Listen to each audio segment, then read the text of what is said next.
अरुण की शादी को 3 साल हो चुके थे। उसकी पत्नी सविता प्रेग्नेंट थी और डॉक्टर ने उसे आराम करने की सलाह दी थी। घर का माहौल शांत था, मगर अरुण का मन बेचैन। वह अक्सर पड़ोस की महिला नेहा को देखता और मन ही मन ख्वाहिशें पालता। नेहा नई नई इस मोहल्ले में शिफ्ट हुई थी। पति नौकरी के कारण ज्यादातर शहर से बाहर रहते थे। अकेलापन और अरुण की चालाक बातें, यही धीरे धीरे उसके जाल में फंसने की वजह बनी। अरुण ने कभी पानी भरने के बहाने, कभी बिजली के बिल के बहाने नेहा से बातचीत बढ़ाई। धीरे धीरे उसने दोस्ती का रिश्ता कायम किया और फिर भरोसे के नाम पर अपने घर बुलाने लगा।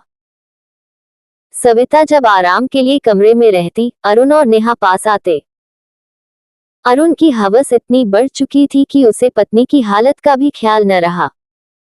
कुछ दिनों तक ये सब गुपचुप चलता रहा, मगर मोहल्ले की एक औरत ने इन्हें एक साथ देख लिया। खबर धीरे धीरे फैलने लगी। नेहा और अरुण की नजदीकियां छुपाना आसान नहीं था। मोहल्ले की बगल वाली पड़ोसन शांता ने एक दिन उन्हें अरुण के घर की खिड़की से देखा। अरुण नेहा का हाथ पकड़े हंस रहा था, जबकि उसकी पत्नी सविता अंदर कमरे में सो रही थी। शांता ने तुरंत अपनी सहेली मीरा को बताया, और देखते ही देखते गली में फुसफुसाहट शुरू हो गई।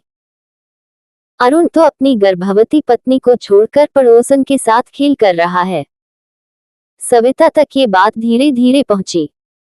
उसने पहले तो यकीन नहीं किया, लेकिन शक गहराने लगा। एक रात जब अरुण ने कहा कि वह देर तक ऑफिस में रहेगा, सविता ने चुपचाप नेहा के घर पर निगरानी की। आधी रात को उसने देखा अरुण और नेहा साथ साथ घर में दाखिल हुए।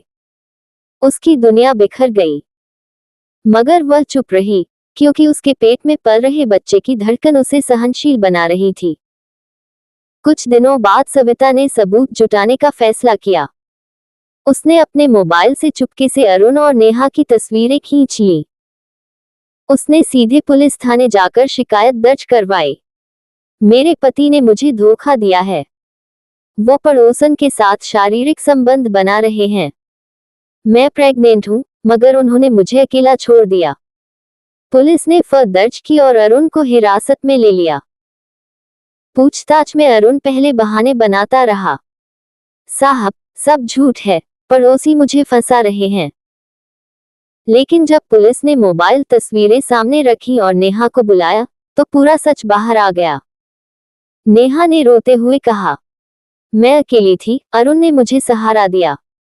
धीरे धीरे मैं भी फंस गई, लेकिन अब पछता रही हूँ। मामला कोर्ट तक पहुंचा। जज के सामने अरुण का वकील बार बार कहता रहा, ये बस आपसी सहमति का मामला है, इसे अपराध नहीं कहा जा सकता। मगर सविता के वकील ने तर्क दिया, जब पत्नी गर्भवती थी, तब पति ने धोखे से रिश्तों का गलत इस्तेमाल किया। ये मानसिक क्रूरता है और समाज के लिए खतरनाक उदाहरण। गवाहों में पड़ोसन शांता और मीरा ने भी बयान दिया कि उन्होंने दोनों को कई बार अकेले देखा। आखिरकार कोर्ट ने अरुण को मानसिक और वैवाहिक धोखाधड़ी का दोषी ठहराया और 5 साल की सजा सुनाई। सविता ने अपने बच्चे को जन्म दिया और माँ बेटे की जिंदगी नए सिरे से शुरू हुई।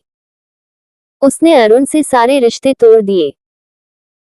नेहा ने भी अपने पति के सामने गलती स्वीकार की और अपने घर को बचाने की कोशिश की, मगर उसके दामन पर दाग हमेशा के लिए रह गया।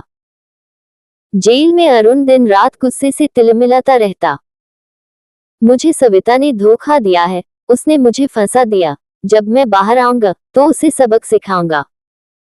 जेल में उसका संपर्क कुछ अपराधियों से हुआ। उनमें से एक छोटा मोटा सुपारी किलर था, जिसने अरुण से कहा, अगर पैसा है तो काम हो जाएगा, बाहर निकलते ही बता देना। अरुण ने मन ही मन प्लान बना लिया कि सजा पूरी होते ही वह सविता और उस पड़ोसन नेहा से बदला लेगा। उधर सविता ने बच्चे को जन्म दिया, एक प्यारी सी बेटी। उसने बेटी का नाम रखा आशा, क्योंकि उसे लगता था कि यही उसकी जिंदगी की नई उम्मीद है। आर्थिक स्थिति आसान नहीं थी। अरुण जेल में था, तो कमाई का कोई साधन नहीं बचा। सविता ने छोटे बच्चों को ट्यूशन पढ़ाना शुरू किया। धीरे धीरे लोग उसकी मेहनत और ईमानदारी को सराहने लगे। पड़ोस में वही शांता और मीरा, जिन्होंने अरुण के खिलाफ गवाही दी थी, अब सविता की मददगार बन गईं। नेहा के पति को सारा मामला पता चल चुका था। उसने नेहा को कड़ी चेतावनी दी और रिश्ते में दूरियां आ गईं। नेहा अपराधबोध से टूट चुकी थी और मोहल्ले में लोग उसे तिरस्कार भरी नजर से देखने लगे। कभी जिसकी हंसी पूरे गली में गूंजती थी, अब वही नेहा गुमसुम और मायूस रहने लगी। 5 साल बाद अरुण जेल से रिहा हुआ। उसकी आंखों में वही नफरत और बदले की आग थी। वह जानता था कि सविता अब अकेली अपनी बेटी के साथ रह रही है। रात के अंधेरे में उसने अपनी पुरानी गली का चक्कर लगाया। खिड़की से उसने देखा, सविता बेटी को गोद में लिए कहानी सुना रही थी। अरुण के मन में जलन और गुस्से की ज्वाला और तेज हो गई। उसने सोचा, अब वक्त आ गया है, जिस औरत ने मुझे जेल भेजा, मैं उसकी जिंदगी नर्क बना दूंगा। उस रात अरुण चुपके से सविता के घर में घुस आया। कमरे में हल्की रोशनी थी। सविता अपनी बेटी आशा को सुला रही थी। अचानक पीछे से दरवाजा चरमराया। सविता चौंक गई। कौन? अरुण सामने खड़ा था, आंखों में खून उतर आया था। भूल गए मुझे? मैं लौट आया हूं, अब तुझे वो दर्द दूंगा जो तूने मुझे जेल भेज कर दिया था। सविता का चेहरा पीला पड़ गया। अरुण, प्लीज, हमारे बच्चे के लिए ये सब मत कर। मैंने कुछ गलत नहीं किया। अरुण ने ठंडी हंसी हंसी। गलत?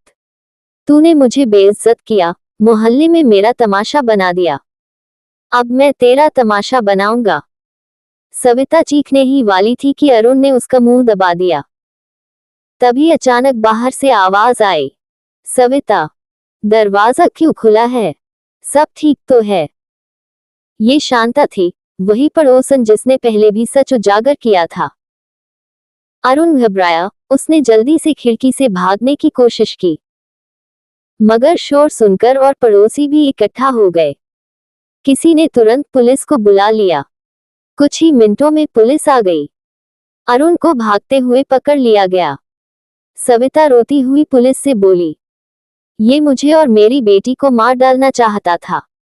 पुलिस इंस्पेक्टर ने गुस्से से कहा, 5 साल जेल काटने के बाद भी अक्ल नहीं आई तुझे? अब तेरी जगह यही है। अरुण को हथकड़ी पहनाकर ले जाया गया। मोहल्ले के लोग अब सविता के साथ खड़े थे। उसने आंसू पोंछे और अपनी बेटी को सीने से लगाया। अब मैं किसी डर के साए में नहीं जीऊंगी। आशा के लिए मजबूत बनना ही होगा। अरुण को इस बार हत्या के प्रयास और घरेलू हिंसा जैसे गंभीर आरोपों में लंबी सजा मिली। नेहा कहीं और शिफ्ट हो गई, अपनी टूटती हुई जिंदगी को संभालने की कोशिश में।